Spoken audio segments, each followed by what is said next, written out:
Hi, my name is Rutendo Nyamuda, and I am the host of the In My 20s Conversations. Coming up on today's episode, we speak to a socio-environmentalist and climate change activist, Gabriel Klaasen. On today's episode, Gabriel explains how one can reduce their carbon footprint. We chat about the effects and impacts COVID-19 has had on climate change, as well as what you can do as an ordinary citizen to reduce your carbon footprint. In addition, for those of you who usually listen to the In My 20s podcast in podcast form, please do listen to those previous episodes, which are available on Spotify, on Apple Podcasts, and on Iono FM. Otherwise, all of our following episodes will all be right here on YouTube. So sit back, relax, pull your friends and family together, share this link, and enjoy today's episode. In my 20s. Welcome, Gabriel. Yay! Thank you for having me, Rutendo. I'm very excited to be here. So my name is Gabriel Klaasen. I'm a 21-year-old socio-environmental justice activist from Gatesville. I was born in Cape Town. I grew up in Cape Town. I probably will be in Cape Town for a very long time. So I have an understanding of what the people in Cape Town face during times of crises.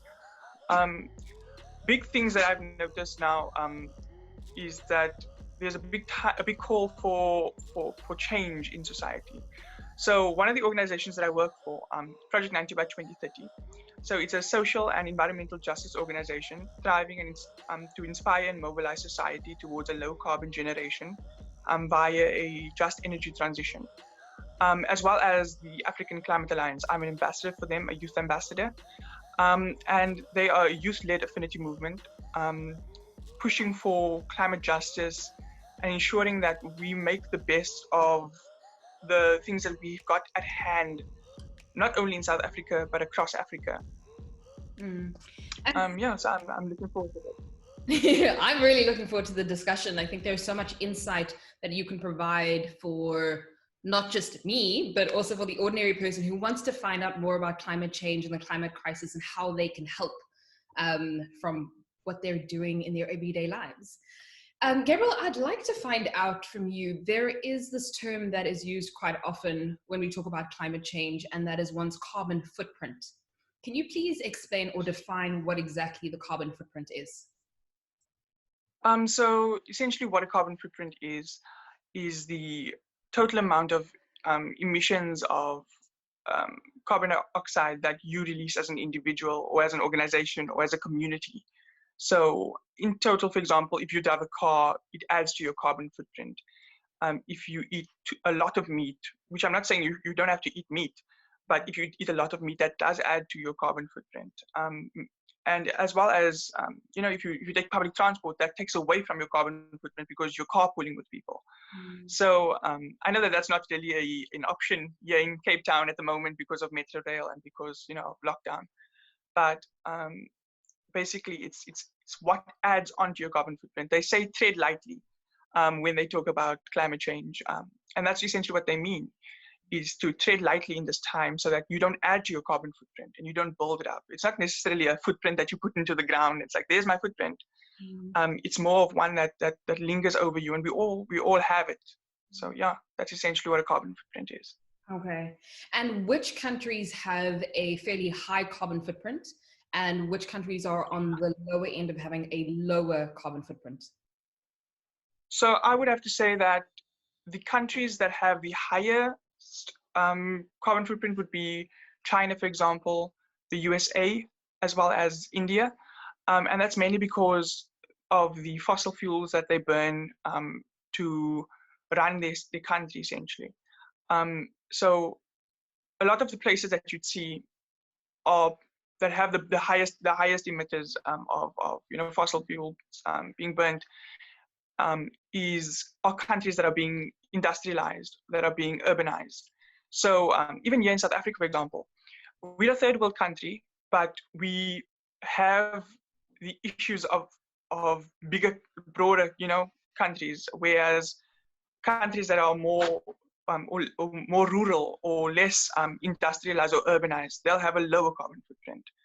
South Africa, I think, is 13th to 14th highest emitters in the world. So yeah, we might be, a third world country, but we're surely up there. That's very high. I actually didn't know that. And speaking of carbon footprint, air pollution, emissions in general, right now the world is in the midst of a global pandemic. We're facing COVID-19 or the coronavirus, but it has also had some impact or effects on climate as a whole. So we're seeing bluer skies, clearer skies in some countries. We're seeing, the animals are roaming around freely as well. And this is due to, a lot of countries like South Africa and a lot of countries on the continent and abroad who are on this lockdown, which means we cannot do our day, we can't, drive, or, factories have shut down. In your opinion, what are some of the other effects and impacts of, the effects that coronavirus or climate change coronavirus is having on climate change?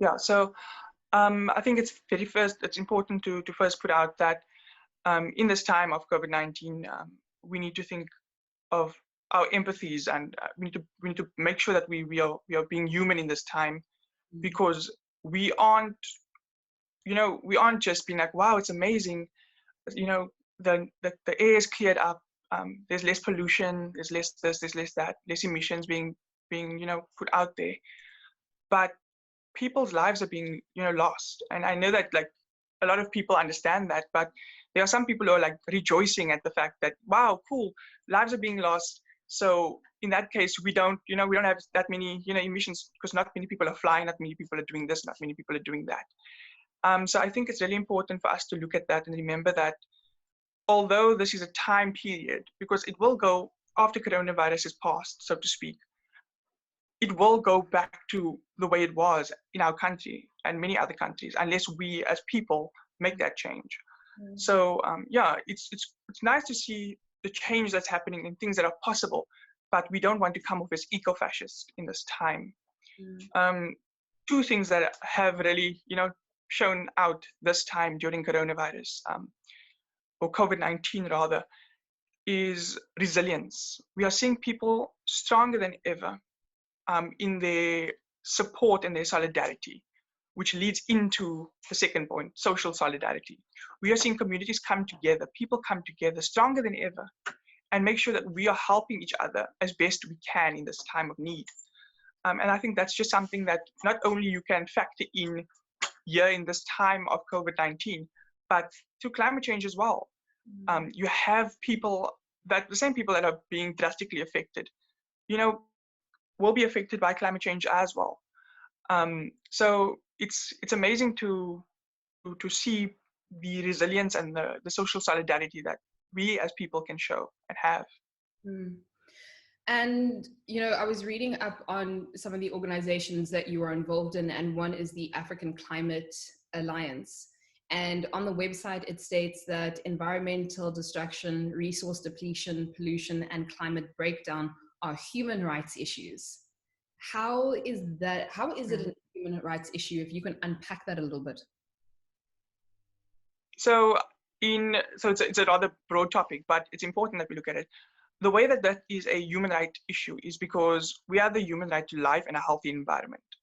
So the fact that our environment is being destroyed, resources are being depleted, that there's air pollution, that society is being impacted or will be impacted further by the things done by our government and by big organizations and big, fossil fuel emitters. So that's how it's affecting us. We won't be able to live in a healthy environment. We won't be able to have, a healthy, long life that we have the right to have, So that's how it is a human rights issue. To the fact that even though we have the right for it, it's almost as if fossil fuel companies or fossil fuel, run companies or interests rather, they are being put over people. And that's not something that should happen. It should be people over profit, not the other way around. And I don't think we can have like a complete honest conversation about climate change and the climate crisis without also drawing or highlighting the inequality in South Africa, in a number of countries as well. So for the majority of people, even in South Africa, who are not among the wealthy of the wealthiest, they are struggling to just get their basic needs. Even if you think of, Maslow's hierarchy of needs, physiological, love, belonging, self-esteem. I don't remember all of them off by heart, but there are a number of basic needs that one needs to have met before you start thinking, climate crisis, this crisis. You're trying to just put food on your table. So I don't know, it's really difficult for me I know climate change and climate crisis is a big crisis, but I also feel like there are a number of other crises that we're not shining a light on, and you can't fight it. You can't fight everything. There's sometimes it feels like there's crisis overload. What are you fighting? What are you standing for? But I don't know what your thoughts are around that. So I think this is a very good question, a very good point, because where I live in Gatesville, so that's on the Cape Flats, and that's where the Cape Flats and many rural areas are going to be the most affected in, for example, Cape Town. But in South Africa in general, low-income urban households, as well as rural areas, informal areas, we will be the most impacted during a climate crisis, for example.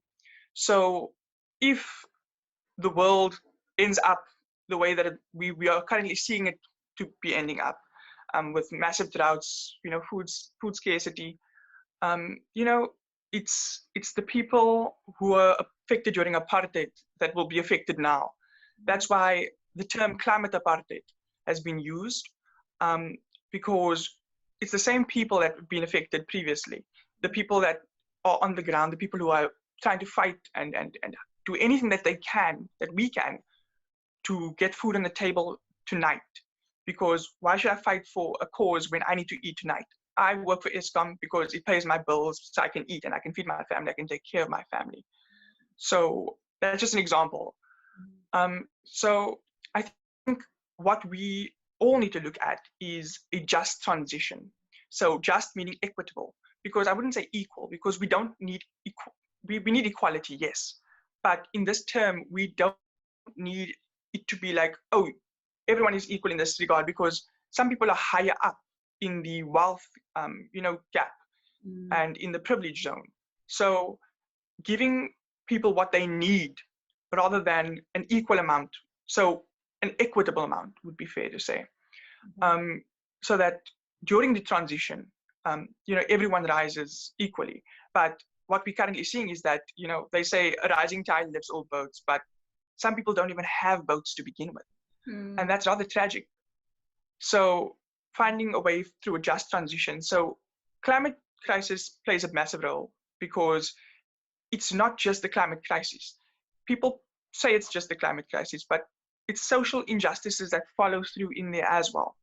There are many issues that interlink that we don't seem to be drawing the links to, which isn't, we should be, because it's very important that we note that people are not being able to get healthy water or good food, because of the pollution in the ocean, because people are not, following rules. And so climate change does play a rather large role. People are going to be affected, their health will be affected. That's a social injustice if there's air pollution. And air pollution is because people aren't, because of climate change, because people keep emitting fossil, So I think looking at how we can link the social injustices and climate injustices and finding a way to bring that together, so that not only do we tackle one crisis at a time, but we combat on both ends, from the ground up and from the top down. Because it's essential that we do.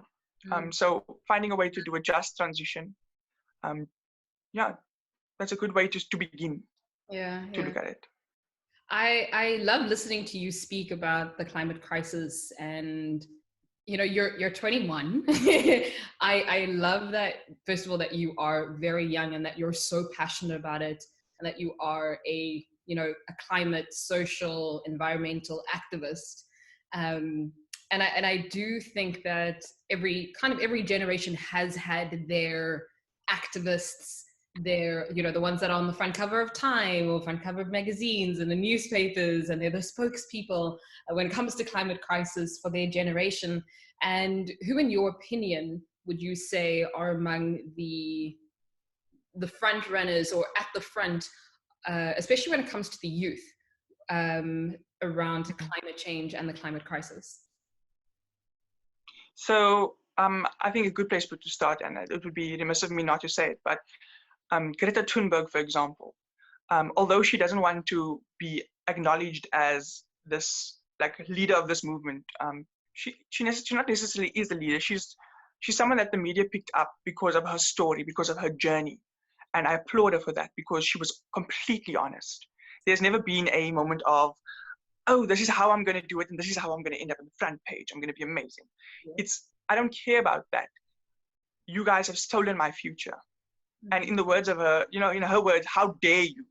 Yeah. You know, so she's one of the front runners, I think. But also in South Africa, the African Climate Alliance, for example, we have a youth ambassador there, Ayaka Melitapa, and she's from, you know, from Cape Town, and she was given the opportunity, or she was, I don't know, through her tenacity and through her motivation and her kind of drive that she has, she was able to go to Davos, Switzerland this year, to the World Economic Forum to represent South African youth and the challenges that we face in South Africa. And I find that amazing that someone from Cape Town was able to go up there and stand with the big dog, so to speak.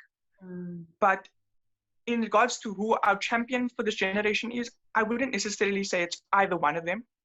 I'd say it's the two of them and every single person or every single youth that is fighting in this movement at the moment. Every coalition, every organization that gathers the youth, that gathers people, the adult support, for example, that's amazing. Having adults support you and acknowledge that you aren't going crazy, that yes, what you're saying about the climate crisis, it's true. Having that kind of like, cool, you're not mental. You know, you're not, you know, you're on the right track.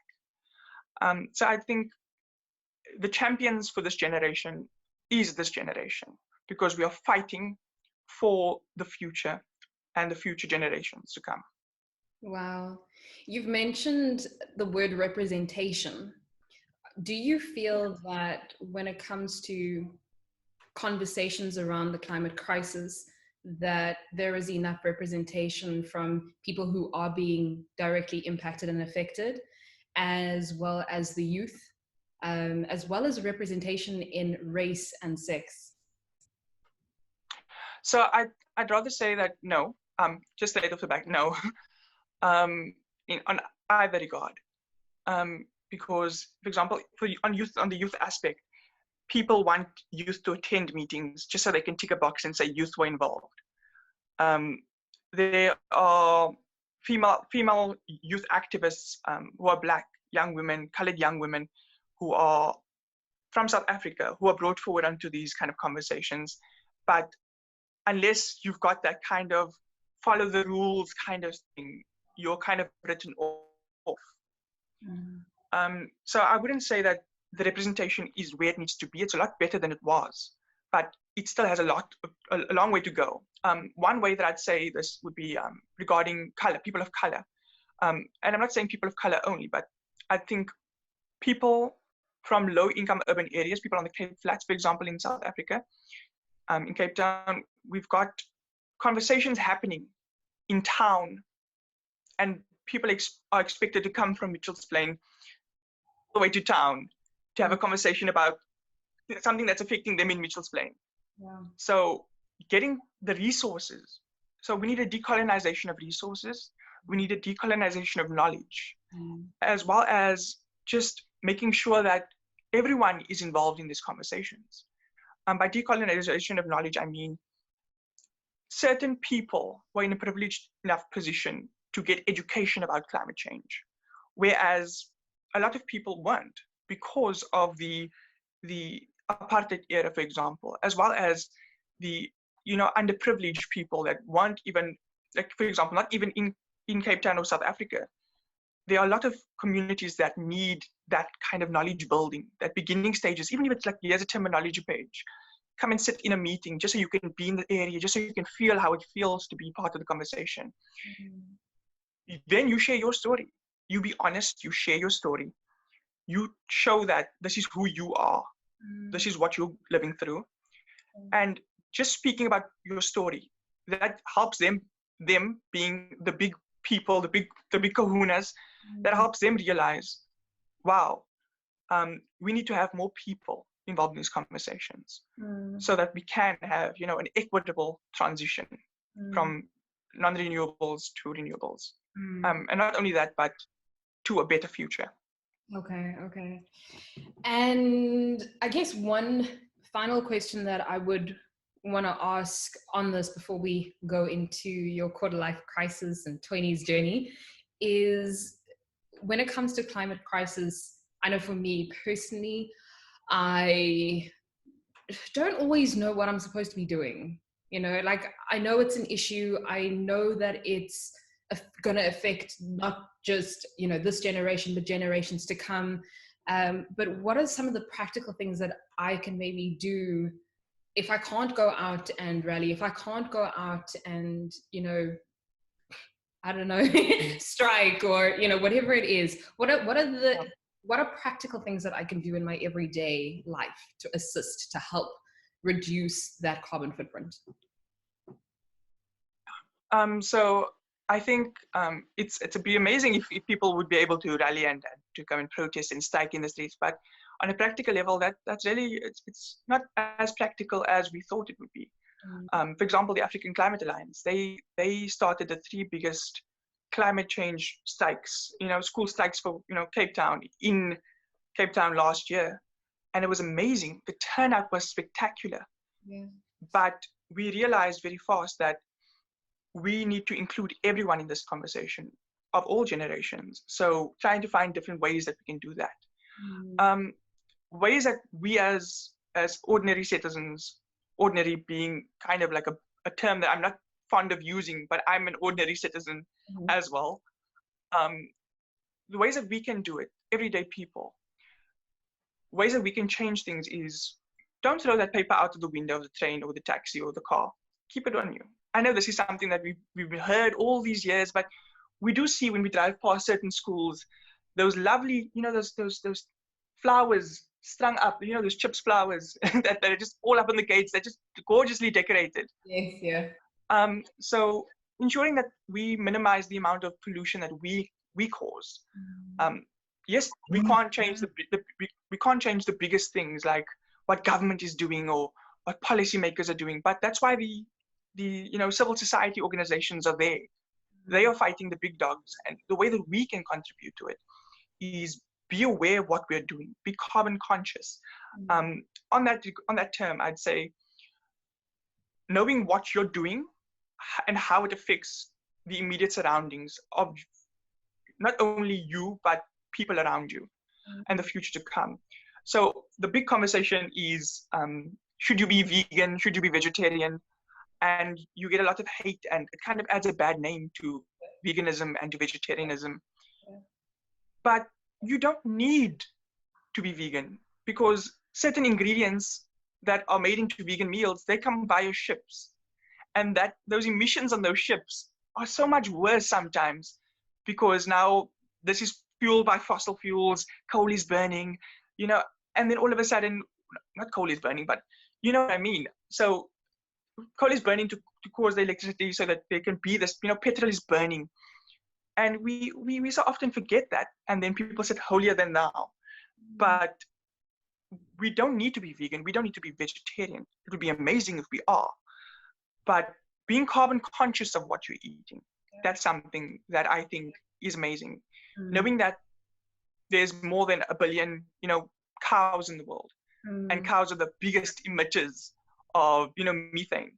So that's like something way worse than carbon dioxide, which we are releasing into the atmosphere.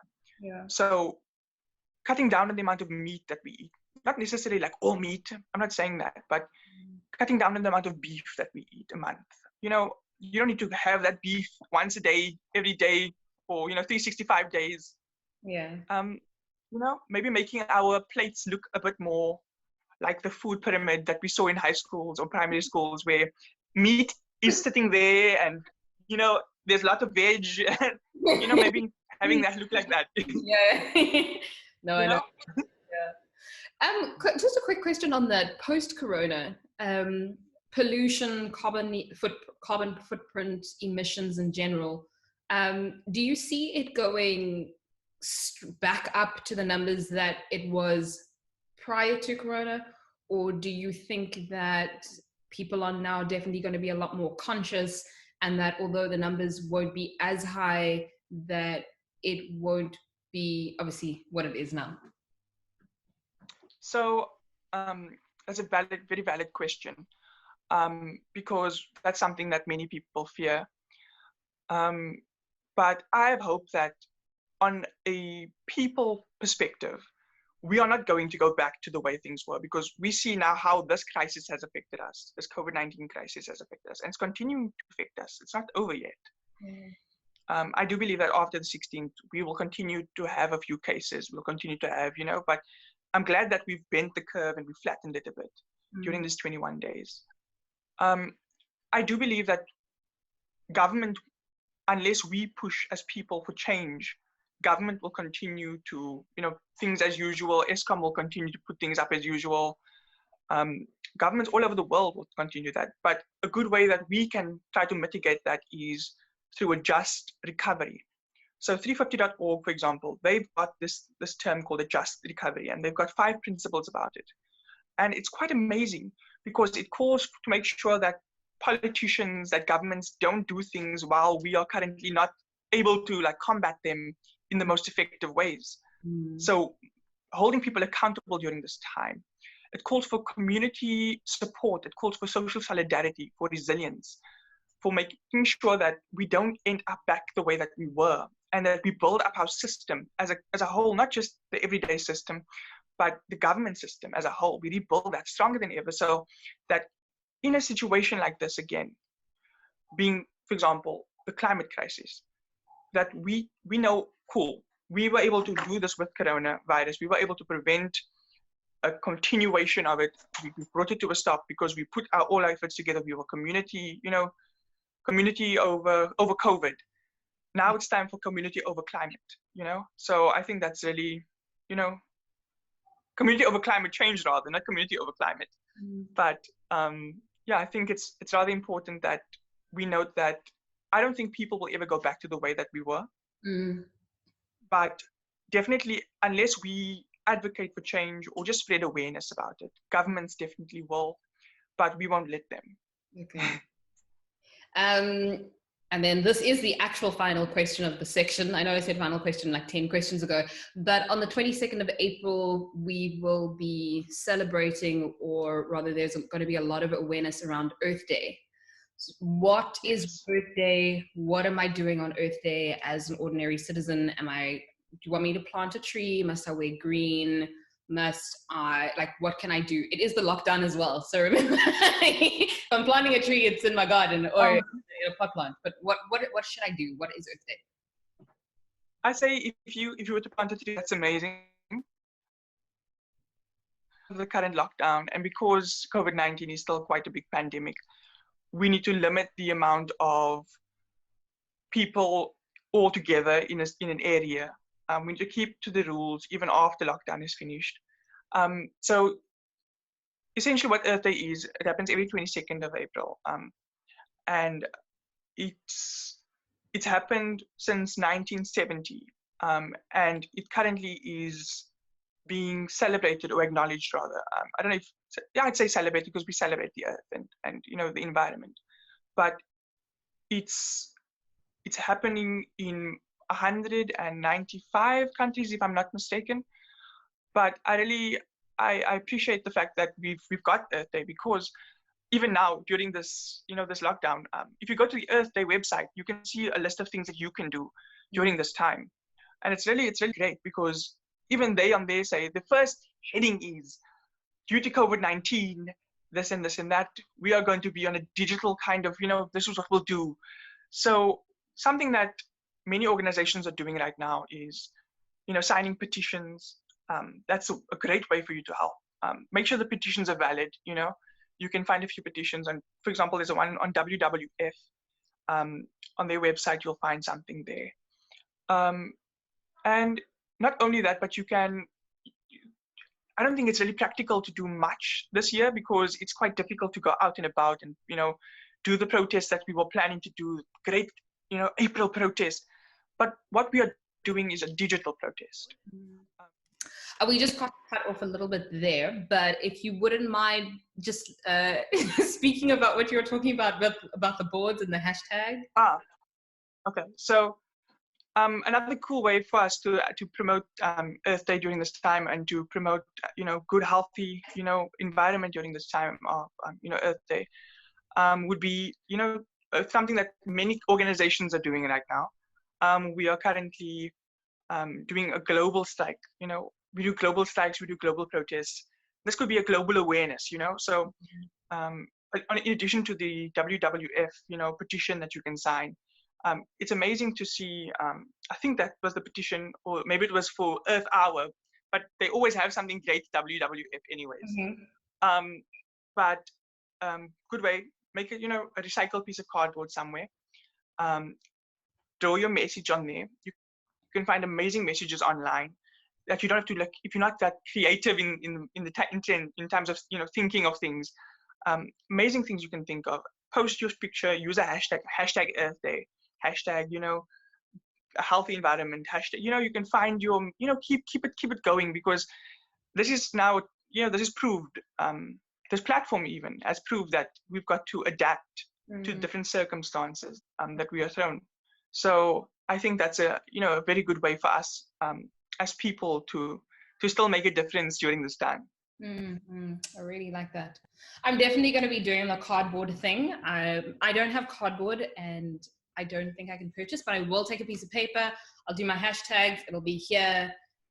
There's no speech involved. It's just like, it's like one of those like a photo ads where it's like, and then the camera comes in close and it's just like, and then there's a voice over that. Yes. My name is Rutendo Nyamuda and I support Earth Day. I will. All right. So since you can't go and plant the tree that you wanted. I can't plant the tree. I really wanted to plant the tree. I was going to plant trees. After COVID is done, you'll be like, okay, where are the trees now, Rutendo? But anyway, I will come back. Yeah, we'll come back. So let us switch gears into one of my favorite segments of the In My 20s conversations, and that is speaking about one's 20s journey and the quarter life crisis as well. So you are, I would say you're new to your 20s, you're 21. But how would you summarize your 20s journey thus far? I think a way I'd summarize my 20s journeys thus far is a rush. It's as if, I'm not sure if it's, I'm pretty sure, but I'm not sure because I refuse to admit it. But I think it's a lot because of the decisions that I've made in life and the way that I'm pushing forward in life, and where I see myself going in life. So I've decided that I want to stand up for social injustices, against social injustices and, climate injustices.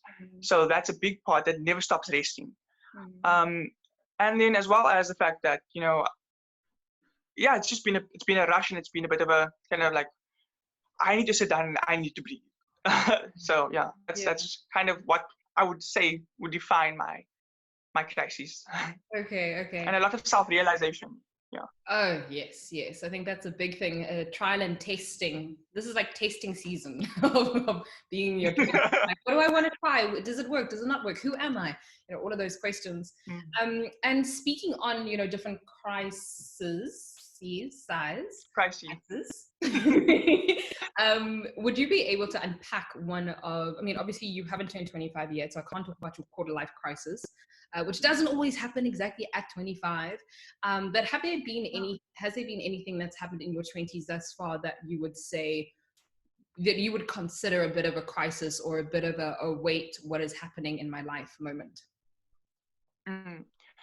So I think a big part of that would be, or a big crisis that I had was around, like I said, self-identification and self-realization.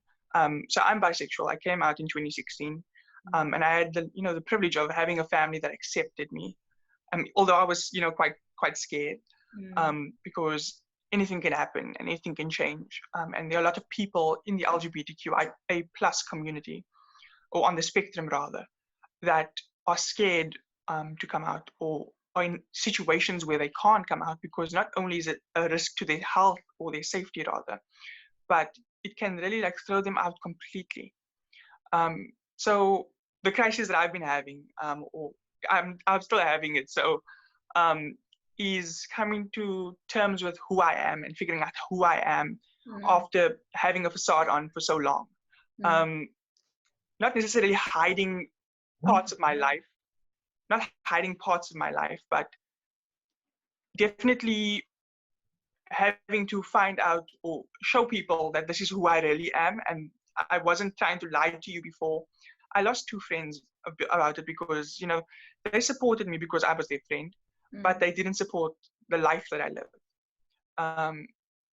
Not even the life that I live, but just the person that I am, being, bisexual. And that was an issue for them because, I didn't think them to be homophobic, but there they were, in the broad daylight. Yeah. But yeah, just coming to terms with who you are and who I am.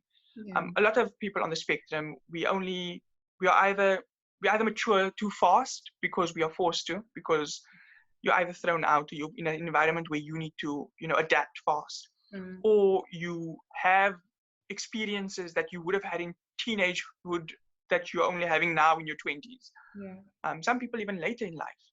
And so it's just, I'm grateful to be having my kind of realization now before I get to a point where I'm like, what do I do? But yeah, it's definitely a point of crisis there for me. That was where I spiral a lot.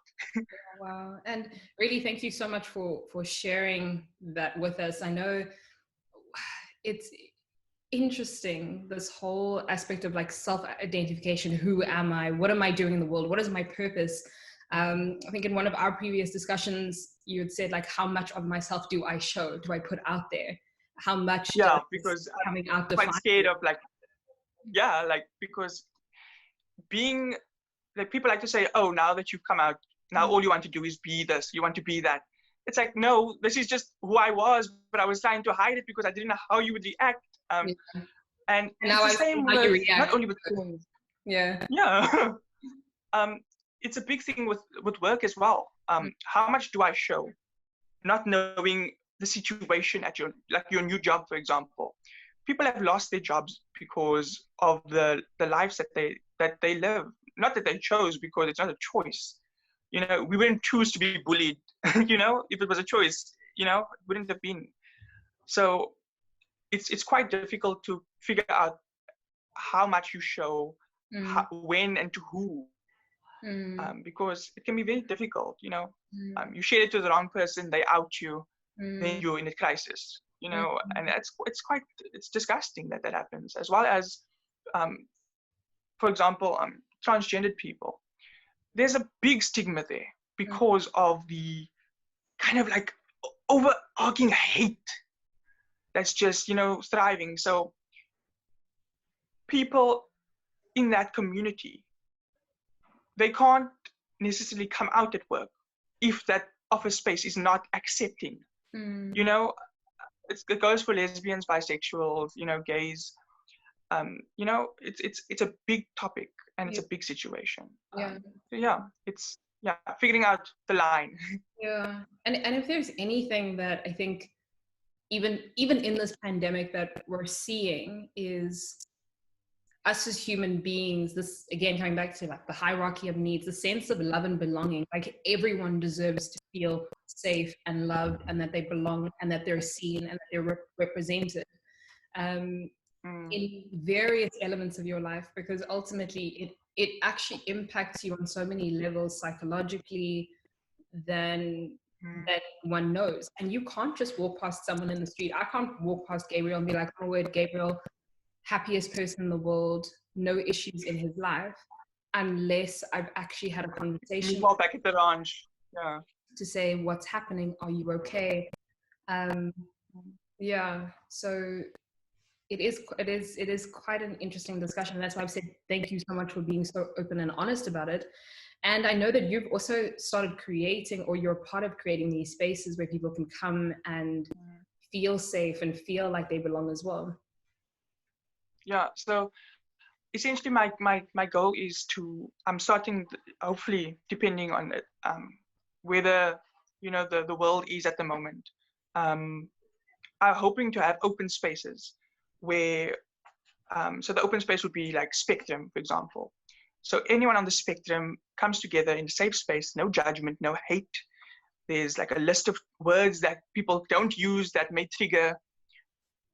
And it's not like, oh, you're triggered because you're a snowflake. It's like, no, those words are very offensive. And some people on the spectrum may be using it. And, they claim that word, but someone else might not have claimed that word. And it's a big decision, like, to figure out things. So having safe spaces, having an opportunity to be open, that's something that I want us to, have in the world. So my friend Lerato and Abigail, we are currently like planning out how best to work on this safe space, this open space that I'm calling Spectrum. Okay, that's absolutely beautiful. And please definitely let us know when it's up. Let us know when it's running. Would love to, even just support or shine a light on it, because I definitely think it's important. Yeah. And thank you so much for sharing your crisis with us and your journey with us. As I said, it's not something that you have to do. It's something that you choose how you articulate yourself to the world. You choose what aspects you show. But I am a strong believer and firm believer that any challenges and difficulties that one faces in the world, sometimes once you've overcome it, or even when you're going through it, it provides an opportunity for you to be the light for someone else going through the same thing, showing them that I have gone through X, I have gone through Y, I have gone through Z. But if I've gone through this, I can be your support in any way that you need it. I've done it, you've done it. And one of my favorite quotes by Marianne Williamson says, like, as we let our own light shine, we consciously give other people permission to do the same. And I think that's literally what you've just done now as well. So thank you very much for that. So final question is, what advice would you want to leave with people watching? So whether it's advice on the climate crisis and climate change, or even on a personal level, because you have shared quite a bit today. There's so much that I would, even want to unpack even more if there was more time. But what advice essentially would you want to leave with people today? I think on the regard of climate change and COVID-19, and that kind of realm of things and crises, it would be, don't put yourself in front of others because you think it will benefit you. We only make this world a greater place when we work together. So we are stronger together through community. We are stronger together through social solidarity. So work together, find ways to engage, just ensure that you aren't living selfishly in that regard. And on a kind of personal level, I would say, live freely as you can. There's you might be in a dark space, but know that it's not the end of the world. I was scared to come out, even though I know for a fact I've got parents who are accepting. But I was scared because I didn't know how I would, how my life would shift. But I was brave enough to come out. And I know that there are people that aren't able to because of security or because of, housing. And also because sometimes in places of the world it's illegal too, and you'll get severely punished. But know that every single time someone comes out, it makes the world a better place, because it shows people that this is who we are. We are not going to rest, and we will continue fighting for the people that can't come out until they are ready to accept themselves, because there is internalized homophobia because of years and years and years of oppression. But at the end of the tunnel, as cliche as it sounds, there's light. Sure. Such wisdom. I must admit, I always joke about this with my friends, but I always say this podcast is my therapy, and it's like literally. But I gain so much wisdom and so much insight from people like yourself who are willing to come on and share your stories and be honest and open. And so many mind moments, so many quotable quotes, so many things that should be the slogans and of the world, massive banners. But really, thank you so much for joining us. Thank you so much for your insight. I've really enjoyed this conversation. I've really enjoyed all the conversations we've had. But yes, I will chat to you soon. But thank you again. Thank you for having me. Goodbye. Bye.